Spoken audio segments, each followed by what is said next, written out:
Hey, thanks for dropping by this particular YouTube channel. I started Boondock Pastor just a couple weeks ago to connect into Boondock Church, a book I just wrote, and this channel will be used to kind of talk through things out of that book, but also just my perspective and what's going on in my world.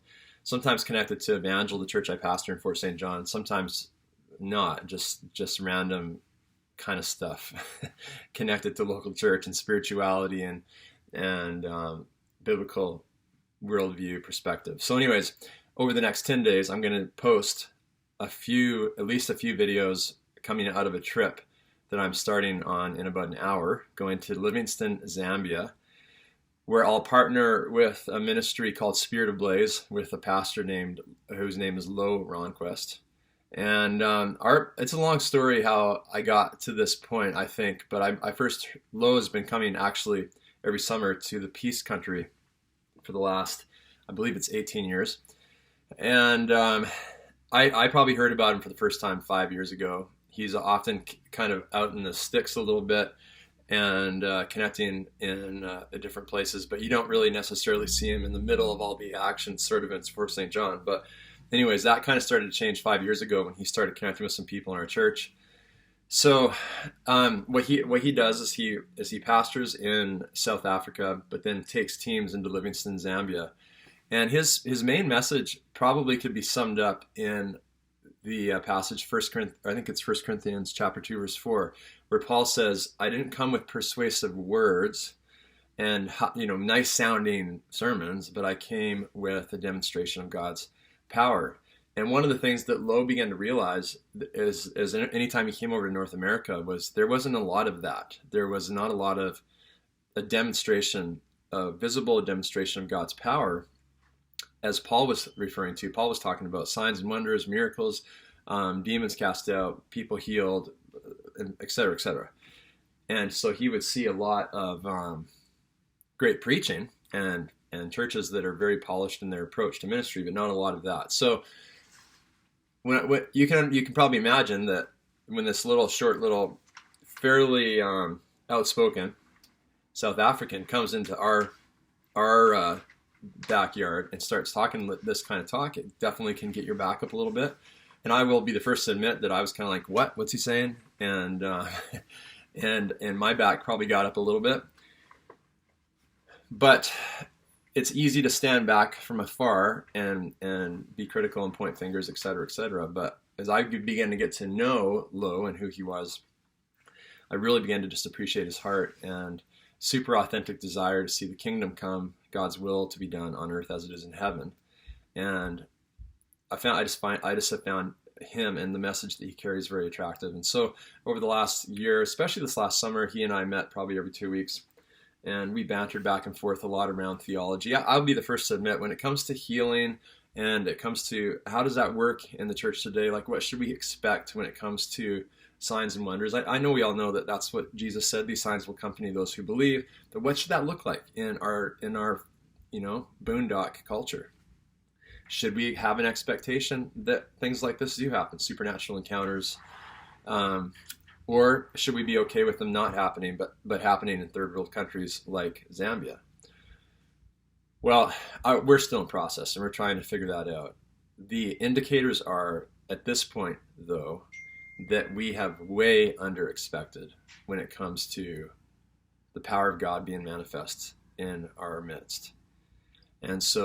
And I know that because we've sent people to Zambia on a number of occasions out of our church. They've always come back with amazing reports of unbelievable stuff happening. Blind eyes opened, people that are in wheelchairs coming out of wheelchairs, and just countless plethora of miracles just seem to happen all the time around these evangelistic crusades.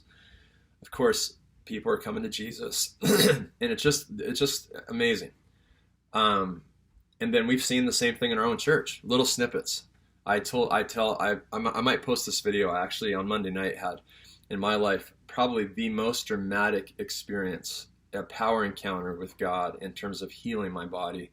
I was just finished a board meeting, had a 3-hour window when I came home that night at 7 where I had the flu like I haven't had it in 2 decades. I kid you not. I was so sick. and getting worse. And I felt two things. I felt Jesus had said, it was a spiritual thing. So you need to ask him these questions when you're dealing with sickness or illness. Like, what is this? What's behind this, Jesus? And at that, I did that, and I felt like he said it was spiritual. And I connected that kind of with the Zambia trip, and then we had just finished a set-free retreat in Grand Prairie, saw God do crazy things. And then right beside that, he said, and just bring the intercessors into this. And we have a team of about 40 intercessors that I can contact on the flick of a switch, just a simple text. But I fought with it. I'm just like, it's just a flu, like I had just sent a text for a gal in our church who had a brain bleed, and now I'm sending one for me. I have this flu. It was a pride thing. So I was disobedient for about 3 hours, and then at 10 o'clock at night, I called Sarah in. I was under layers of blankets. I was just so sick. I didn't feel lucid at all. But I knew that I was lucid enough to go, Sarah, I should be obedient to Jesus. Just send a text to the intercessors. So she sent a text, and while she was sending the text, this is the craziest thing. While she was sending the text, healing flowed into my body. I've never experienced this at this level. Within about 30 seconds, my fever had dropped. My stomach went from just clenching in pain to nothing at all. And then about 5 minutes later, I was up, and I haven't looked backward. I mean, like, I'm feeling great. The interesting thing is, there are two guys on our pastoral staff team that got sick the next day, and it took them out for 3 to 4 days. And they're just talking with one of them yesterday, still not feeling good a week later. And I got it 30 seconds, boom, done. Simple act of obedience. God's healing flowed. So we're seeing this kind of stuff, and this is definitely part of my desire to go into Livingston. I want to go and see this for myself. So a friend of mine in town, George is part of our CLT. The two of us are going to fly out in an hour, and we're going to get into Livingston, and then we're going to take an 8-hour bus ride or taxi ride out into the middle of nowhere, and then we're going to push out even further. We're going to go into villages, likely in groups of 2. I don't know if George and I will be a group or what. We'll go in. We'll just preach the gospel in all of its simplicity. And then we will offer for people to give their lives to Jesus, and we'll also offer prayer ministry as well. And we're only going to be there. I'm actually going to be on the ground for only 5 days, because I want to get back here to Fort St. John to experience the BC Winter Games. Evangel's a platinum sponsor of the games here in town, and so I'm going to be back here for that. It's going to be an awesome time of celebrating who we are. We are the North. That's the theme. So we got 5 days on the ground there. We're just going to experience it, see it all, and I just know this is part of our journey. I kind of feel like Naaman, to be honest. I don't know if you know the Old Testament story of Naaman. Naaman hears of the prophet Elisha and the power that he flows in around miracles, signs, and wonders, healing.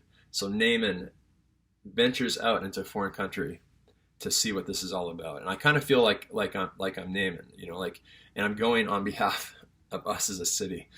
It's interesting when we talk about healing and health and wholeness.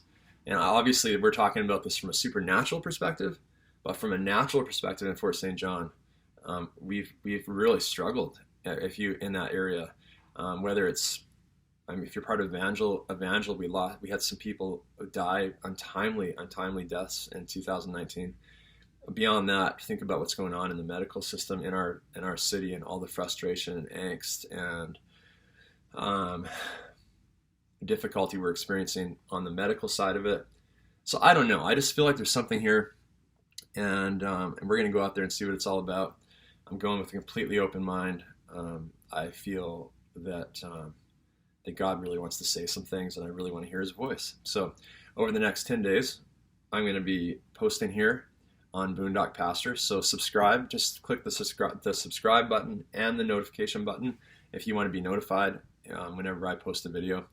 I'm hoping to maybe some theological banter around how God is speaking to me and shaping my thinking, but also stories. So if there's ever story of miracle or whatever, a miracle, healing or whatever, I'm going to try to get on it as soon as I can and post stories coming up here from just not me, but from others on the team, and it'll be good. And we'll be back in 10 days. Or that's probably the part of this journey that I'm the most not looking forward to, is literally 36 hours to get there and 36 hours to get back with 5 days on the ground.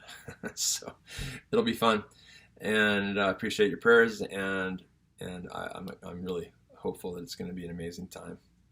And so, yeah, keep tagged in here. Like I said, just subscribe at the bottom there. You'll get notifications whenever I post anything on this channel. So we will talk to you from the other side.